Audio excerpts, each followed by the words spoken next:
यहाँ से स्टार्ट करेंगे तो हमारा विजन है इसका क्लास टेस्ट रहेगा, ठीक है। क्लास टेस्ट है और ये मिनी टेस्ट होगा, मतलब यहाँ पर आपका 25 क्वेश्चन, 20 क्वेश्चन, किसी में 50 क्वेश्चन, किसी में 40 क्वेश्चन, किसी में 30 क्वेश्चन, राइट। तो क्लास में जो टेस्ट होते हैं उसकी कोडिंग यहाँ पर क्वेश्चन यहाँ पर होंगे आपके, राइट। तो देखो यहाँ पर जो आप थंबनेल देखा था, यहाँ पे थंबनेल में आप देख चुके होंगे कि यहाँ पे जो हमारा सिलेबस था, सिलेबस इसका क्या है, मैंने थंबनेल में पूरा सिलेबस इसका लगा दिया, उस सिलेबस के अकॉर्डिंग हमारे यहाँ पर ये पेपर होगा, राइट। तो देखते हैं यहाँ पर क्वेश्चन, स्टार्ट करते हैं क्वेश्चन नंबर 1 से। ये हमारा मॉडर्न हिस्ट्री का है, मॉडर्न हिस्ट्री के हिसाब से हमारा पहला टेस्ट है और उसके हिसाब से जो हमारा टोटल चल रहा है उसके हिसाब से आपका तीसरा टेस्ट हो गया ये, ठीक है। जो मिनी टेस्ट चल रहा है विजन का, मिनी से जो क्लास टेस्ट है वो मिनी प्लस क्लास है ना। देखते हैं यहाँ से क्वेश्चन को। पहला क्वेश्चन यहाँ से, निम्नलिखित में से कौन सा या कौन से भारत में पुर्तगाली उपनिवेश के संबंध सही है, कौन से जो हमारे हैं जो पुर्तगाली उपनिवेश के बारे में सही बता रहे हैं। पहला स्टेटमेंट है, अल्फांसो डी एल्बुकर्क के नेतृत्व में पुर्तगालियों ने गोवा पर आधिपत्य स्थापित किया था, ठीक है। क्या होगा, पहला स्टेटमेंट हमारे यहाँ से इसका करेक्ट है। दूसरा, पुर्तगाली धार्मिक मामलों में सहिष्णु थे, ठीक है। दूसरा स्टेटमेंट क्या होगा, दूसरा गलत है, क्योंकि पुर्तगाली धार्मिक मामलों में सहिष्णु नहीं थे, है ना। पुर्तगाली कहते हैं धार्मिक मामलों में जो असहिष्णु और कट्टरपंथी थे, ठीक है। उन्होंने भारत में जबरन धर्मांतरण का प्रयोग किया था, राइट। तो आपको ये याद रखना है, दूसरा गलत हो गया। तीसरा, उन्हें मुगल साम्राज्य का सामना नहीं करना पड़ा क्योंकि दक्षिण भारत में मुगलों के प्रभाव से स्वतंत्र था। तो हमारा करेक्ट हो गया, 1 और 3 हमारा सही यहाँ से। तो आंसर क्या हो जाएगा, 1 और 3 सी स्टेटमेंट पहले का आंसर हो जाएगा। क्वेश्चन नंबर 2 देखते हैं यहाँ से। क्वेश्चन नंबर 2 है, मुगल साम्राज्य के पतन के संबंध में निम्नलिखित कथनों पर विचार करना है। औरंगजेब की दक्कन नीति, है ना, मुगल जो दरबार उसकी राजनीतिक अस्थिरता में कम और मनसबदारी पैरवी में निहित यहाँ पर दोष मुक्त सेना, है ना। तो यहाँ पर बोला कौन सा स्टेटमेंट यहाँ पर जो मुगल साम्राज्य के पतन के बारे में करेक्ट होगा, है ना। पहला क्या है, पहला स्टेटमेंट औरंगजेब की दक्कन की नीति, है ना, ये क्या मुगल साम्राज्य का जो पतन है उसका एक यहाँ पर कारण थी। दूसरा, मुगल जो दरबार था उसकी राजनीति ने अस्थिरता को कम कर दिया था, एकदम करेक्ट है ना। ये भी बात क्या है, उसने भी अस्थिरता को कम किया था जिससे क्या है इसकी यहाँ पर पतन का कारण बना था। तीसरा, मनसबदारी प्रणाली में निहित दोष ने मुगल सेना को भ्रष्ट बना दिया था। तीसरा क्या होगा, तीसरा भी हमारे यहाँ से करेक्ट है, ठीक है। तो दोनों बातें क्या हमारे एकदम करेक्ट है, जिसकी वजह से मुगल जो साम्राज्य था उसके पतन के लिए कारण बनाते हैं तीनों बातें। आंसर हमारा डी यहाँ से करेक्ट हो जाएगा सेकंड का। क्वेश्चन नंबर 3, फ्रांसवा बर्नियर ने अपनी पुस्तक traveller in the Mughal empire Bharat की सामान्य स्थितियों की संस्कृति का वर्णन किया है। इसके संदर्भ में आपको विचार करना है कि कौन सा सही होगा। पहला स्टेटमेंट, मुगलों के समय भूमि पर राजा का स्वामित्व होता था, राइट। पहला क्या होगा, पहला स्टेटमेंट हमारा जो यहाँ से रहेगा तीसरे का ये करेक्ट हो जाएगा, सही बोला है, क्योंकि मुगलों के समय पर हमारा जो भूमि पर राजाओं का यहाँ पर स्वामित्व होता था, ठीक है। दूसरा, भूमि पर स्वामित्व का अधिकार वंशानुगत होता था, ठीक है। वंशानुगत मतलब क्या होता है, जैसे पहले हमने किया उसको वो मर गया उसके बाद दूसरा करेगा, ठीक है। तो ये हमारा वंशानुगत बोलते हैं, तो ये गलत है, क्योंकि बर्नियर के अनुसार जो बताया गया था कि भूमि पर राजा का स्वामित्व होने के कारण भूस्वामी अपनी संतानों को भूमि नहीं देते थे वहाँ पे, है ना, याद रखना है, इंपॉर्टेंट पॉइंट है, ये गलत हो गया। तीसरा, कारीगर व्यापारी समुदाय और जो व्यावसायिक थे वर्ग ये समृद्ध थे उस टाइम पे, है ना। तीसरा क्या होगा, तीसरा भी हमारा गलत होगा, क्योंकि जो हमारे राज द्वारा मुनाफे को विनियोजित करते थे और कारीगर को उनके उत्पादों गुणवत्ता के दर पर कोई सुधार यहाँ पर नहीं मिलता था, है ना। और उसकी क्या गिरावट भी उत्पादन में, जो उत्पादन था उसमें गिरावट भी आई थी। तो क्या है, कारीगर यहाँ पर निर्धन होते चले गए थे, ना कि यहाँ पर बहुत अमीर या समृद्ध। तो गलत हो गया, आंसर क्या होगा, ओनली 1 करेक्ट है, तो ए। आगे देखते हैं क्वेश्चन नंबर 4। क्वेश्चन 4 यहाँ से, भारत में 18वीं शताब्दी के आंग्ल फ्रांसीसी संघर्ष है, उसके संदर्भ में कर्नाटक युद्ध के संबंध में आपको विचार करना है। पहला, ये यूरोप में होने वाले आंग्ल फ्रांसीसी संघर्ष का विस्तार था, ठीक है। पहला क्या होगा, पहला स्टेटमेंट हमारे यहाँ से इसका गलत हो जाएगा। क्यों गलत है, क्योंकि प्रथम कर्नाटक युद्ध में होने वाले जो आंग्ल फ्रांसीसी संघर्ष थी इसकी प्रतिध्वनि थी ना कि यहाँ पर द्वितीय कर्नाटक युद्ध की, तो हमारा ये गलत हो गया। दूसरा, वांडीवास के युद्ध के पश्चात हुई पेरिस की संधि के साथ यहाँ पर इसका समाप्त हो गया था। सेकंड क्या होगा, सेकंड हमारे यहाँ से इसका ये भी गलत है, राइट। क्यों गलत होगा, क्योंकि 1760 में हमारा वांडीवास में यहाँ पर जो हुए थे वांडीवास में हुए जो हमारा तृतीय कर्नाटक युद्ध उसमें समाप्त हो गया था, है ना। अंग्रेजों में क्या इसमें फ्रांसीसियों को पराजित किया, तो ये भी हमारा गलत हो गया। आंसर क्या होगा, दोनों गलत है, चौथे का डी। 5वां नंबर देखते हैं क्वेश्चन, मराठा साम्राज्य के संदर्भ में निम्नलिखित कथनों पर विचार करना है कि इनकी जो भारतीय साम्राज्य की स्थापना थी और मुगलों के जो हमारी प्रतिस्थापित करने की विफलता थी, क्या यहाँ पर कारण थे, है ना, क्या कारण थे आपको बताना है। तो देखो, पहला कारण क्या था, पहली बात यहाँ पे इसमें बोल रहा है उनके पास अखिल भारतीय साम्राज्य की स्थापना के लिए आवश्यक दृष्टिकोण और कार्यक्रम का अभाव था। पहला क्या होगा, एकदम करेक्ट है। क्यों, क्योंकि मराठों की एक अखिल भारतीय जो साम्राज्य था उसकी स्थापना के लिए आवश्यक दृष्टिकोण कार्यक्रम का अभाव था। मराठा सरदार को एकता का प्रभाव था, जो अभाव था, ठीक है, सेकंड में हमारी करेक्ट है, क्योंकि मराठा जो हमारे सरदार थे इनमें एकता का भाव था और वे अक्सर एक दूसरे के साथ संघर्षरत रहते थे, हमेशा लड़ाई में रहते थे, है ना। तो यहाँ पर अभाव जो सरदारों में एकता यहाँ पर नहीं थी, ये भी हमारा करेक्ट हो गया। तीसरा, उनके पास प्रतिभाशाली सेनापति और राजनीतिक की कमी थी, ये हमारा गलत है। उनके पास बहुत सारे सैनिक थे, है ना। तो क्या मराठा जो राज थे उनके पास प्रभावशाली जो हमारे सेनापति थे उनकी राजनीति की कोई कमी नहीं थी, परंतु उनकी असफलता का वास्तविक कारण था कि जो जो हमारे सरदार थे, है ना, उनकी आपसी एकता का अभाव होना और वे शत्रु जैसे कि हमारे निजाम जो हमारे हैं, राइट, मुगल या जो अंग्रेजों के हाथ से ना मिलने पर कोई संकोच नहीं करते थे, इसको लेकर यहाँ पर ये क्या उनकी कमी को मानते थे। तो हमारा ये तीसरा गलत हो जाएगा। सिर्फ 2 करेक्ट हैं, पहला और दूसरा। पूछा क्या है, कौन सा सही है, 1 और 2। क्वेश्चन नंबर 6, क्वेश्चन नंबर 6 देखते हैं। निजामुल मुल्क आसफ जाह के संदर्भ में जिसने 1724 में हैदराबाद राज्य की स्थापना की, निम्नलिखित पर विचार करना है। पहला, उसने कभी मुगल साम्राज्य की से अपनी स्वतंत्रता की घोषणा नहीं की, ठीक है। पहला क्या होगा, एकदम करेक्ट है, क्योंकि मराठों में एक अखिल भारतीय साम्राज्य की स्थापना के लिए आवश्यक दृष्टिकोण और कार्यक्रम का भाव देखा गया था इसमें, ठीक है। तो हमारा क्या हो जाएगा, जो हमारा निजामुल मुल्क है उसमें आसफ जाह ने कभी यहाँ पर खुले तौर पर मुगल साम्राज्य था उसको अपनी स्वतंत्रता की घोषणा नहीं की, लेकिन व्यवहार और एक स्वतंत्र शासक के रूप में काम किया था यहाँ पर, ठीक है। तो ये हमारा स्टेटमेंट आपका करेक्ट हो जाएगा। दूसरा, उसने हिंदुओं के प्रति असहिष्णु नीति का अनुसरण किया था, सेकंड हमारा गलत है, क्योंकि उसने हिंदुओं के प्रति सहिष्णु नीति का अनुसरण किया था, ना कि असहिष्णु, तो गलत हो गया, पहला सही था। तीसरा, उसने दक्कन के पास या दक्कन में मुगल पद्धति में भिन्न एक व्यवस्थित प्रशासन की स्थापना की थी। तीसरा क्या हुआ, तीसरा स्टेटमेंट हमारे यहाँ से ये भी गलत हो जाएगा। क्यों, क्योंकि उसने मुगलों की जो जागीरदारी व्यवस्था थी उसके आधार पर दक्कन के जो व्यवस्थित प्रशासन था उसकी स्थापना की थी, ठीक है। तो हमारा ये गलत हो जाएगा। आंसर क्या होगा, आंसर हमारा होगा 2 गलत है, 3 गलत है, सही कौन सा, 1। पूछा क्या सही कौन सा है, तो केवल 1 यहाँ से करेक्ट हो जाएगा। ध्यान रखना है पूछ क्या रहा है ना, ये करने के बाद देखा करो कि क्या पूछे, सही पूछ रहे हैं गलत पूछ रहे हैं। क्वेश्चन नंबर 7, क्वेश्चन 7 है, भारत में 18वीं और 19वीं शताब्दी में अकाल की तीव्रता की वृद्धि के लिए निम्नलिखित कथनों पर आपको विचार करना है कि कौन उत्तरदायी कारण हो सकते हैं इसके, ठीक है। पहला, यहाँ से पहला स्टेटमेंट है, ब्रिटिश और क्षेत्रीय शक्तियों के बीच लगातार युद्ध, है ना। पहला क्या होगा, पहला स्टेटमेंट हमारे यहाँ से करेक्ट हो जाएगा। दूसरा, ब्रिटिशों द्वारा भारत में अपनाई गई कठोर भू राजस्व नीति, ये भी स्टेटमेंट एकदम करेक्ट है। तीसरा, अंग्रेजों में व्यापारियों द्वारा व्यापार में सट्टेबाजी करना, है ना, ये भी हमारा करेक्ट है, क्योंकि अंग्रेज व्यापारी को उनके जो एजेंट थे उनकी गतिविधि के कुछ मामलों को लेकर अकाल तीव्रता के योगदान दिया और बंगाल में 1870 में जो कंपनी के कर्मचारी थे उनके द्वारा अनाज व्यापार की सट्टेबाजी की गई थी, है ना। तो ये आपको ये भी याद रखना है। चौथा, वाणिज्य फसलों की जबरन कृषि, ये भी हमारा करेक्ट है। तो चारों बातें हमारे यहाँ से एकदम करेक्ट है 7वें का, तो आंसर क्या हो जाएगा, डी हमारे यहाँ से इसका करेक्ट आंसर हो जाएगा 7वें का। क्वेश्चन नंबर 8, 8वें में देखते हैं, मराठा शक्तियों की जो पतन है उसके कारणों के संबंध में आपको विचार करना है। पहला, उन्होंने आधुनिक हथियारों के विकास के लिए विज्ञान और प्रौद्योगिकी को महत्व नहीं दिया था, ठीक है। पहला क्या होगा, पहला स्टेटमेंट हमारे यहाँ से इसका करेक्ट है, क्योंकि मराठों ने आधुनिक हथियारों के विकास के लिए विज्ञान प्रौद्योगिकी पर यहाँ पर जो हमारा साइंस टेक्नोलॉजी थी उस पर बल नहीं दिया था, सही है। व्यापार और उद्योगों पर उन्होंने कोई रुचि नहीं थी, है ना, सेकंड में हमारा करेक्ट है, क्योंकि उनको व्यापार करने में और जो यहाँ पर उद्योग धंधे थे उस पर यहाँ पर कोई रुचि नहीं लेते थे लोग, है ना, क्योंकि मराठे जो हमारे व्यापार थे उनके उद्योग विकास पर बल नहीं दिया जाता। उन्होंने असहाय किसानों से राजस्व की वसूली की और लोगों को सुदृढ़ प्रशासन देने में असफल रहे थे।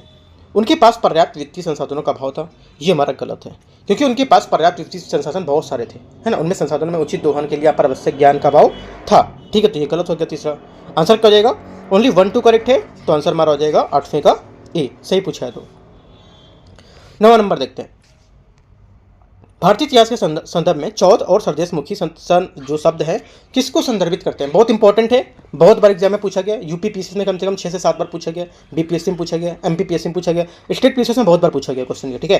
तो यूपीएससी में भी ऐसा मतलब स्टेटमेंट करके पूछा गया, डायरेक्ट उस पर क्वेश्चन नहीं दिया गया, तो आप देख सकते हो, उसको देखते हैं। तो यहाँ से देखते हैं इसके बारे में, तुम्हारा जो आंसर यहाँ से होगा 9 का, ये आंसर हो जाएगा। ये एक कर था जिसे मराठों द्वारा उनके नियंत्रण के बाहर जो क्षेत्र थे उसको आक्रमण करने के बजाय बदले में लगाए गए एकत्रित यहाँ पर टैक्स को करते थे, कलेक्ट करते थे, है ना। चौथ और सरदेशमुखी जो मराठों द्वारा यहाँ पर लगाए जाते थे, है ना, आपसे बोलेगा चौथ और सरदेशमुखी जो कर थे किसके द्वारा लगाए गए थे, मुगल के द्वारा, है ना, या तो गुप्त के द्वारा लगाए गए थे, राइट, या बोल देगा आपसे मराठे के द्वारा लगाए गए, तो आपको याद रखना है। शिवाजी के द्वारा लोकप्रिय बनाया गया था और जो स्वयं को सरदेशमुखी यहाँ पर कहते था, तो आंसर हमारा सी करेक्ट हो जाएगा 9 का। 10वां नंबर, क्वेश्चन नंबर 10 है, निम्नलिखित में से किस घटना के तत्काल प्रभाव के रूप में बंगाल के द्वैत शासन की स्थापना की गई थी, मतलब किस घटना के तत्काल प्रभाव से जो हमारा बंगाल में द्वैत शासन थी उसकी स्थापना की गई थी। आंसर हो जाएगा हमारा 10वें का सी, बक्सर का युद्ध। ठीक है, 1767 में क्या होता हमारा, बक्सर के युद्ध के पश्चात कंपनी जो अभी भी यहाँ पर जो विशुद्ध रूप से व्यापारिक कार्य करती थी, उसने बंगाल, बिहार और उड़ीसा की दीवानी जो हमारे अधिकार थे वो प्राप्त कर लिए। ठीक है, उसमें द्वैत शासन रहा, जिसके अंतर्गत हमारे ब्रिटिश जो गवर्नर थे और ब्रिटिश अधिकारी थे, उनके समग्र नियंत्रण भारतीय अधिकारियों से पहले की तरह ही अनुकार करने की अनुमति दे दी गई थी उन्हें। राइट, तो आंसर हमारा 10वें का सी। क्वेश्चन नंबर 11, निम्नलिखित में से कौन सा पानीपत के तृतीय युद्ध का सबसे महत्वपूर्ण परिणाम था? ठीक है, कौन सा परिणाम था? देखो, सबसे महत्वपूर्ण आपको जब पढ़ा होगा आपने ये टॉपिक तो ही आपको पता होगा तृतीय जो हमारा जो पानीपत का युद्ध था क्या परिणाम थे। देखो, पहला हमारा क्या होगा, पहला स्टेटमेंट हमारा यहाँ से जो होगा इसका, इसने भारत में ब्रिटिश सत्ता के उदय का मार्ग प्रशस्त किया। एकदम करेक्ट स्टेटमेंट यही आपका है ना, 11 का ए हमारा है, यहाँ से करेक्ट है, क्योंकि पानीपत के तृतीय जो युद्ध था उसने ब्रिटिश इंडिया कंपनी को बंगाल और दक्षिण में अपनी शक्ति को मजबूत करने का एक अवसर प्रदान किया। ठीक है, वास्तव में इसने भारत में कौन शासन करेगा इसका निर्णय करने के बजाय ये निर्णय किया कि कौन भारत पर शासन नहीं करेगा। तो हमारा आंसर करेक्ट हो जाएगा 11th का ए। ठीक है, ये तीनों आपके गलत हैं। 12 नंबर देखते हैं, मराठा शक्ति कुछ हमारे आधारभूत कमजोरी थी उसको इससे ग्रसित थी, जिसके पतन में महत्वपूर्ण भूमिका निभाई। निम्नलिखित में कौन सी यहाँ पर कमजोरी थी? वो सम्मिलित नहीं है इनमें से, है ना, सम्मिलित वो थी वो तो अलग है, लेकिन कौन सी यहाँ पर सम्मिलित नहीं थी जो मराठा हमारा जो आधारभूत कमजोरी थी उसको लेकर। जो सम्मिलित नहीं थी वो हमारे यहाँ से आंसर हो जाएगा इसमें से,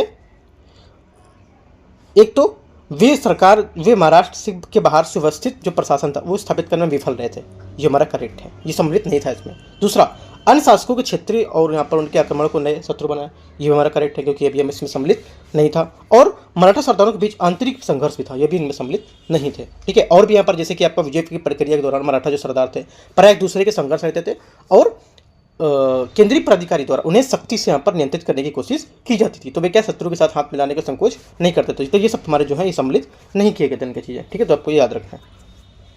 आंसर हमारे सभी करेक्ट हैं, डी। 13 नंबर देखते हैं, 13, निम्नलिखित पर विचार करना है, मुर्शीद कुली खान हैदराबाद प्रांत का प्रथम सूबेदार था। ठीक है, तो पहला स्टेटमेंट हमारा क्या होगा, यहाँ से गलत हो जाएगा। राइट, जो मुर्शीद कुली खान था ये हमारा हैदराबाद का प्रथम सूबेदार नहीं था, यहाँ से गलत हो गया। दूसरा, मुगल साम्राज्य के पतन विभिन्न सूबेदारों के संघर्ष को मत को बढ़ावा मिला था। जो मुगल साम्राज्य के उसके पतन विभिन्न सूबेदारों के मत संघर्ष को बढ़ाया, ये भी हमारा क्या गलत हो जाएगा। दोनों स्टेटमेंट यहाँ से गलत हैं, तो दोनों स्टेटमेंट यहाँ से हमारे गलत होंगे, पहले और दूसरे। आंसर हमारा हो जाएगा डी, इनमें से कोई भी सही नहीं है, क्योंकि मुर्शीद कुली खान हैदराबाद का प्रांत का प्रथम सूबेदार नहीं था और आपका मुगल साम्राज्य के पतन जो थे विभिन्न सूबेदार के मत संघर्ष को बढ़ाया, ये भी आपका स्टेटमेंट गलत है। यहाँ पर कुछ बात यहाँ पर नहीं थी, है ना, तो दोनों हमारे गलत हो जाएंगे। देखो, एक तो टॉपिक आपका पढ़ना है काफ़ी इंपॉर्टेंट है हमारा, मुर्शीद कुली खान। अगर गूगल थोड़ा सा देखोगे एक बार गूगल सर्च करके, या तो आपके पास नोट्स अगर है पढ़ रखा है तो ठीक है, उसके बारे में देखना है, हमारा इंपॉर्टेंट है इस वजह से बोल रहा हूँ। ठीक है, कि न्यूज़ में हम जो हमारा मुर्शीद कुली खान है इसको लेकर, और मुगल साम्राज्य भी हमारा है। मुगल साम्राज्य भी इस बार हमारा 2025 के एग्जाम के लिए काफ़ी इंपॉर्टेंट है, तो आपको याद रखना है दोनों चीज़ें। और ये दोनों चीज़ अगर हो जाएंगी तो ये क्वेश्चन भी आपको सॉल्व कर लेना है, इसको आपको स्क्रीनशॉट करके ये लिख के रख लेना है। ठीक है, आगे देखते हैं, इंपॉर्टेंट क्वेश्चन है 13। 14 नंबर देखते हैं।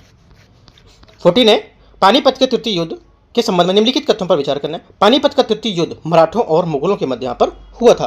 ठीक है, 14 का पहला स्टेटमेंट क्या होगा, गलत है, क्योंकि 1771 तक मराठों ने दिल्ली पर क्या है पुनः कब्जा कर लिया और पेशवा माधवराव के नेतृत्व में उत्तर भारत में अपनी शक्ति यहाँ पर क्या पुनर्स्थापित की थी। ठीक है, तो पहला हमारे यहाँ से इसका गलत होगा। दूसरा, इस युद्ध ने उत्तर में मराठों के प्रसार को हमेशा के लिए स्थगित कर दिया था, ये भी आपका गलत है ना, कि मैंने आपको ऊपर बताया पॉइंट।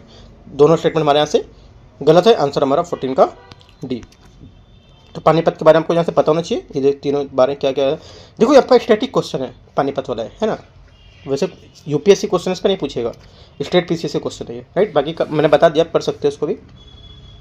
आगे रखते हैं 15 नंबर क्वेश्चन, सलाबाई की संधि के संबंध में निम्नलिखित पर विचार करना है। द्वितीय आंग्ल मराठा युद्ध के पश्चात इस संधि में ब्रिटिश और मराठों के मध्य हस्ताक्षर किए गए थे। राइट, पहला स्टेटमेंट यहाँ से गलत हो जाएगा। ठीक है, पहला स्टेटमेंट गलत है, क्योंकि जो बोला द्वितीय आंग्ल मराठा युद्ध के पश्चात यहाँ पर ब्रिटिश मराठों के मध्य हस्ताक्षर किए गए थे, एकदम गलत है। दूसरा स्टेटमेंट, इस संधि ने हैदर अली और फ्रांसीसियों के विरुद्ध मराठों को ब्रिटिश सहायता का यहाँ पर आश्वासन दिया था, है ना। सेकंड क्या होगा, सेकंड स्टेटमेंट हमारे यहाँ से करेक्ट है, ये बात एकदम सही बोल रहा है। तीसरा, पुरंदर की संधि के तहत ब्रिटिश अधिग्रहित प्रदेश को वापस लेने के लिए सहमत हो गए थे, वापस करने के लिए। ये भी हमारा करेक्ट हो जाएगा। 2 स्टेटमेंट हमारे यहाँ से करेक्ट है, और ये पहला वाला पर द्वितीय आंग्ल मराठा युद्ध की बात नहीं कर रहा है ना, तो ये गलत हो जाएगा। तो हमारा ये करेक्ट है और ये 2 करेक्ट है, दूसरा और तीसरा। तो 15 का आंसर हमारा हो जाएगा 2 और 3 सी। 16 नंबर देखते हैं। 16 नंबर है, निम्नलिखित में से कौन सा कथन सही नहीं है ना, कौन सा कथन सही नहीं है। तो हमारा देखो जो गलत कथन है वो है, मुगल साम्राज्य के पतन के पश्चात सभी भारतीय प्रांतों को के प्रशासन पर ब्रिटिश जो पकड़ थी उसकी मजबूत हुई थी। ठीक है, ब्रिटिश पकड़ मजबूत हुई थी। तो हमारा यहाँ से 16 का गलत है, क्योंकि हमारा जो मुगल साम्राज्य है उसके पतन के पश्चात ब्रिटिश को प्रशासन की स्थापना से पूर्व जो भारतीय प्रांत थे, तैमूर जो मैसूर और मराठा सिख, ये आदि पर यहाँ पर विजय प्राप्त करनी पड़ी थी, है ना कि यहाँ पर जो इनके प्रांत थे इसको लेकर। तो ये गलत हो जाएगा। पूछे कौन सा गलत है, तो सी वाला ही गलत होगा हमारा 16 का। 17 नंबर देखते हैं। मध्यकालीन भारत में सरंजामी प्रणाली या सरंजामी प्रथा बोलते हैं, ये क्या है बताना है ना। ये एक मराठों के अधीन भूमि अनुदान प्रणाली है। ठीक है, मराठों के अधीन जो हमारी सरंजामी प्रणाली है, मुगलों को जामीर प्रणाली के समान मानी जाती थी, जहाँ सैनिकों के रख रखाव के लिए भूमि अनुदान जो हमारे गैर वंशानुगत आधार पर की जाती थी, है ना, उसको लेकर भूमि जो अधिकांश जो हमारे ग्रामीण थे उनके लिए जागीर के रूप में दी जाती थी। इसके स्वामी का क्षेत्र यहाँ पर शामिल जो गांव थे उसके राजस्व को वसूलने का अधिकार प्राप्त होता था, है ना। सरंजाम जो सरंजामदार थे वो सरंजाम के भूस्वामी को धारक को यहाँ पर दी गई उपाधि मानी जाती थी। तो यहाँ पर कुछ पॉइंट इसके याद रखना है। 17 का बी। 18 नंबर देखते हैं। पंजाब में रणजीत सिंह के शासन के संदर्भ में निम्नलिखित पर विचार करना है। उन्होंने यूरोपीय सेना की तर्ज पर एक शक्तिशाली और सुसज्जित सेना का यहाँ पर गठन किया था, है ना। पहला क्या होगा, करेक्ट है। दूसरा, उन्होंने पूर्व में मुगलों द्वारा परिवर्तित भू राजस्व प्रणाली को अमूलचूल परिवर्तन किए। सेकंड गलत है, क्योंकि मुगलों द्वारा लागू की गई भू राजस्व व्यवस्था में उन्होंने कोई परिवर्तन नहीं किया था। भू राजस्व की गणना जो थी सकल उत्पाद जो हमारी थी उसके 50% के आधार पर की जाती थी, और यहाँ पर कोई गणना भी नहीं की गई थी, तो गलत हो गया। उनकी धार्मिक नीति का स्वरूप रूढ़िवादी था, है ना। तीसरा भी हमारा गलत है। क्यों? क्योंकि वे धार्मिक मामलों में सहिष्णु थे और उदार थे। उन्होंने कई महत्वपूर्ण मंत्री और सेनापति मुस्लिम व हिंदू थे उनके, ठीक है, सैनिक जो हमारे यहाँ पे इनके सेनापति और मंत्री थे। उनमें से कुछ मंत्रियों को प्रमुख और विश्वसनीय मंत्री फाकिर जो अजरुद्दीन थे वो थे, जबकि यहाँ पर वित्त मंत्री दीवान दीनानाथ थे। ठीक है, उनके नाम दे रखे हैं। तो आपका तीसरा भी गलत है और दूसरा भी गलत है। आंसर पूछा क्या है, सही कौन सा, तो केवल एक सही है, ए। 90 नंबर देखते हैं। निम्नलिखित में से कौन सा मुगल साम्राज्य के पतन के कारण थे। मुगल साम्राज्य के पतन के कारण कौन से थे? पहला स्टेटमेंट, उत्तराधिकार संबंधी युद्ध, एकदम करेक्ट है, ये हमारा मुगल साम्राज्य के पतन का कारण सबसे बड़ा था। दूसरा, मुगल सैन्य प्रणाली में निहित कमजोरियां, ये भी था, क्योंकि मुगल सैन्य जो थी व्यवस्था में कई यहाँ पर अंतर्निहित दोष थे। सेना का जो गठन था वो संबंधी जो अधिकार थे उस पर किया गया था, जहाँ समानता सैनिक की निष्ठा सम्राट की वजह यहाँ पर मनसबदार के प्रति होती थी, तो ये भी हमारा माना जाएगा। तीसरा, निरंतर हो रहे किसान विद्रोह, ये भी हमारा था, क्योंकि 17वीं शताब्दी के उत्तरार्ध में 18वीं शताब्दी के पूर्वार्ध में लगातार जो होने वाले किसान विद्रोह थे उसको भी मुगल साम्राज्य के पतन का एक प्रमुख कारण मानते थे, है ना। तो तीनों हमारे यहाँ से इसके करेक्ट हो जाएंगे। Answer D. 20 नंबर देखते हैं। 20 नंबर यहाँ से, प्रथम कर्नाटक युद्ध के संबंध में निम्नलिखित कथनों पर विचार करना है। यह ब्रिटिश और फ्रांसीसी ईस्ट इंडिया कंपनी के मध्य यहाँ पर लड़ा गया था, राइट। 20 का क्या होगा, पहला स्टेटमेंट हमारे यहाँ से इसका करेक्ट हो जाएगा, सही बोल रहा है। दूसरा, यह ऑस्ट्रिया में चल रहा है जो उत्तराधिकार है उसके युद्ध के समय हुआ था, एकदम यहाँ पर करेक्ट है, दोनों बातें सही है प्रथम कर्नाटक युद्ध के बारे में। तो आंसर क्या हो जाएगा, सी यहाँ से हमारा करेक्ट आंसर। इजी क्वेश्चन है ये। 21 देखते हैं। निम्नलिखित कथनों पर विचार करना है। पानीपत का तृतीय युद्ध मराठों और अहमद शाह अब्दाली के मध्य लड़ा गया था, है ना। पहला क्या हो जाएगा, पहला हमारे यहाँ से गलत होगा, सॉरी पहला यहाँ पर सही होगा, पहला गलत नहीं है, पहला यहाँ पर सही है, क्योंकि यहाँ पर जो बोल रहा है एकदम सही बोल रहा है, लड़ा गया था। इस युद्ध में अवध के नवाब जो सुजाउद्दौला थे वे मराठों के पक्ष में थे, है ना। सेकंड क्या होगा, सेकंड गलत है। क्यों? क्योंकि वो सुजाउद्दौला अफगान के पक्ष में थे, है ना, ये गलत हो गया। तीसरा, युद्ध में मराठों की विजय हुई और इसके परिणाम स्वरूप मराठा साम्राज्य का उदय हुआ, क्या होगा, तो ये भी हमारा गलत हो जाएगा। आंसर क्या होगा, केवल एक यहाँ से करेक्ट हो जाएगा। आंसर 21 का ए। 22 नंबर क्वेश्चन है। निम्नलिखित कथनों पर आपको विचार करना है। तृतीय आंग्ल मैसूर युद्ध के समय कॉर्नवालिस भारत का गवर्नर जनरल था, ठीक है। 22 का पहला स्टेटमेंट हमारे यहाँ से करेक्ट है। दूसरा, तृतीय आंग्ल मैसूर युद्ध में टीपू सुल्तान की मृत्यु हुई थी, राइट। सेकंड हमारा गलत है, यहाँ पर तृतीय आंग्ल मैसूर युद्ध नहीं था। प्लासी युद्ध के समय में, प्लासी युद्ध में विजय प्राप्त करने के लिए मीर जाफर ने नवाब सिराजुद्दौला के विरुद्ध ब्रिटिश के साथ मिलकर षड्यंत्र किया था, है ना। तीसरा भी हमारे यहाँ से करेक्ट होगा। दो स्टेटमेंट हमारे यहाँ से करेक्ट है, तो आंसर क्या हो जाएगा, आंसर हमारा हो जाएगा पहला और तीसरा यहाँ से करेक्ट है, तो सी हमारे यहाँ से 22 का करेक्ट आंसर हो जाएगा। 23 नंबर क्वेश्चन यहाँ से, मुगलों की दक्कन नीति के संबंध में निम्नलिखित तथ्यों पर आपको विचार करना है ना। पहला स्टेटमेंट यहाँ से, अकबर ने दक्कन के मुगल साम्राज्य के विस्तार की नीति आरंभ की थी, है ना। पहला क्या होगा, पहला स्टेटमेंट यहाँ से करेक्ट है, क्योंकि बाबर और जो हुमायूं थे उसके शासनकाल के दौरान मुगलों की दक्कन नीति कमजोर हो गई थी। जब बाबर ने भारत पर जो आक्रमण किया था उस समय दक्षिण में 6 मुस्लिम जो राज्य थे, जैसे कि खानदेश, बरार, अहमदनगर, बीजापुर और गोलकुंडा, ठीक है, और बीदर तथा यहाँ पर एक हिंदू जो राज्य विजयनगर था उसमें स्थिर थे। बाबर के दक्षिण की तरफ कोई भी ध्यान नहीं दे सका था, ठीक है। तो पहला हमारा यहाँ से स्टेटमेंट करेक्ट हो जाएगा। दूसरा, जहांगीर ने दक्कन के शासकों के साथ शांतिपूर्ण संबंध स्थापित किए थे। सेकंड क्या होगा, सेकंड हमारा यहाँ से गलत है। क्यों? क्योंकि जहांगीर ने अपने पिता दक्कन की नीति को जारी रखा और अहमदनगर पर अधिकार करने का प्रयास किया तथा बीजापुर गोलकुंडा के शासक को अपना जो अधिकार था, जो अधिपत्य स्थापित करने के लिए यहाँ पर मजबूर कर दिया था। तो ये गलत हो जाएगा सेकंड। तीसरा, औरंगजेब की दक्कन नीति में उसकी राजनीतिक एवं धार्मिक जो उद्देश्य थे उसमें भी सम्मिलित थे, राइट। तीसरा हमारा से करेक्ट हो जाएगा, क्योंकि औरंगजेब की दक्कन नीति राजनीतिक के साथ साथ धार्मिक उद्देश्य से भी सम्मिलित थी, है ना। साम्राज्य विस्तार औरंगजेब का यहाँ पर प्रमुख उद्देश्य माना जाता था। तो हमारा यहाँ पे 2 स्टेटमेंट करेक्ट हो गए, तीसरा और पहला। आंसर क्या हो गया? आंसर हो जाएगा हमारा 23 का बी। 24 नंबर, निम्नलिखित में से कौन सा मुगल साम्राज्य के पतन के कारण है? कौन सा मुगल साम्राज्य के पतन के कारण है आपको ये बताना है, ठीक है। देखते हैं, मुगल साम्राज्य के पतन के 1-2 कारण पहले ही बता चुका हूँ मैं, ठीक है, तो याद रखना है आपको। राजनीतिक अस्थिरता, है ना, पहला करेक्ट है। दक्कन में औरंगजेब की विस्तारवादी यहाँ पर सैन्य अभियान, ये भी करेक्ट है। औरंगजेब की धार्मिक नीति, ये भी करेक्ट है। और जागीरदारी संकट, ये भी करेक्ट है। तो देखो आपको कैसे लिखना है, मुगल साम्राज्य के पतन के कारण, ऐसे करके 4 पॉइंट आपको लिख देने, चारों कारण। आपको पेपर में से पूछ सकता है कि इनमें से कौन सा नहीं है ना, तो आपको याद रखना है। चारों कारण हमारे क्या है, मुगल जो साम्राज्य है उसके पतन के कारण थे, ठीक है। 24 का हमारा क्या होगा, डी यहाँ से करेक्ट आंसर हो जाएगा। यहाँ से 25 क्वेश्चन है, जागीरदारी व्यवस्था के संबंध में निम्नलिखित कथनों में से कौन सा गलत है ये बताना है ना। कौन सा गलत है तो इसको देखते हैं। देखो यहाँ पर पहला स्टेटमेंट बोला है ये मुगल साम्राज्य की प्रशासनिक व्यवस्था में संबंधित था, एकदम करेक्ट है, ठीक है। दूसरा देखते हैं, दूसरा है ये औरंगजेब द्वारा लागू की गई थी, गलत है, औरंगजेब द्वारा लागू नहीं की गई थी, राइट, तो हमारा ये गलत हो गया। तीसरा, इसने सामंतों को जागीर पर नियंत्रण करने का अधिकार प्रदान किया था, है ना, तो हमारे यहाँ से करेक्ट हो गया, क्योंकि जागीरदारी व्यवस्था जो थी इसे सामंतों को जागीरों का नियंत्रण का यहाँ पर अधिकार प्रदान किया था, तो ये करेक्ट हो जाएगा। चौथा, जागीरदारों के पास केवल प्रशासनिक अधिकार थे, यहाँ पर केवल प्रशासनिक अधिकार नहीं थे और भी यहाँ पर इनको अधिकार दिए जाते थे, है ना, तो 2 और 4 यहाँ से हमारा गलत होगा, है ना। 2 और 4 गलत है और 2 और 4 गलत है, 1 और 3 हमारा सही है। पूछा क्या है 25 का कौन सा सही नहीं पूछा यहाँ पर, ये देखो ऊपर लिखा है कौन सा सही नहीं है, तो हमारा कौन सा सही नहीं है, 2 और 4 सही नहीं है, तो आंसर बी यहाँ से करेक्ट हो जाएगा 25 का, ठीक है। तो इस टाइप से देखो जो हमारा टेस्ट नंबर यहाँ पर पहला था मॉडर्न हिस्ट्री का, है ना, ये मैंने आपको यहाँ पर दिखा दिया। जितने भी हमारे पहले थे, अभी जैसे मैंने पॉलिटी कराया, ठीक है, फिर ज्योग्राफी कराया, फिर आपका यहाँ पर जो ये हमारा मॉडर्न हिस्ट्री का ये मैंने करा दिया, ठीक है। जो भी और पहला आएगा वो मैं टॉपिक के हिसाब से सब कराता रहूँगा, राइट। तो आपको कम से कम 40 से 50 पेपर हैं अभी, ये 50 पेपर आपके यहाँ पर पूरे हो जाएंगे। 50 पेपर का मतलब कितना क्वेश्चन, 50 पेपर अप्रॉक्स मान लो, 20 क्वेश्चन कम से कम मान के चलता हूँ, तो 50 × 20 कितना हो गया, 50 × 20 100, मतलब 1000 क्वेश्चन आपके तैयार होंगे, काफ़ी अच्छे जो टॉपिक के हैं। और आपको एक बने रहना है और जो भी तैयारी कर उसको भी शेयर कर देना है ना, जिससे लोगों को और भी हेल्प हो जाएगा, राइट। तो और कोई डाउट है तो आप नीचे कमेंट पे पूछ सकते हो, यहाँ पे टेलीग्राम पे भी आप ज्वाइन कर सकते हो, वहाँ पे भी आप अपना डाउट रख सकते हो, ठीक है। और डेली का टारगेट चल रहा है उससे भी जुड़ सकते हो, आपको यहाँ पर जो अपनी तैयारी स्कोर अच्छा बना सकते हो। यूट्यूब पर जाओगे तो आपको वीडियो सेक्शन में मिल जाएगा वो, ठीक है। All the best, thank you.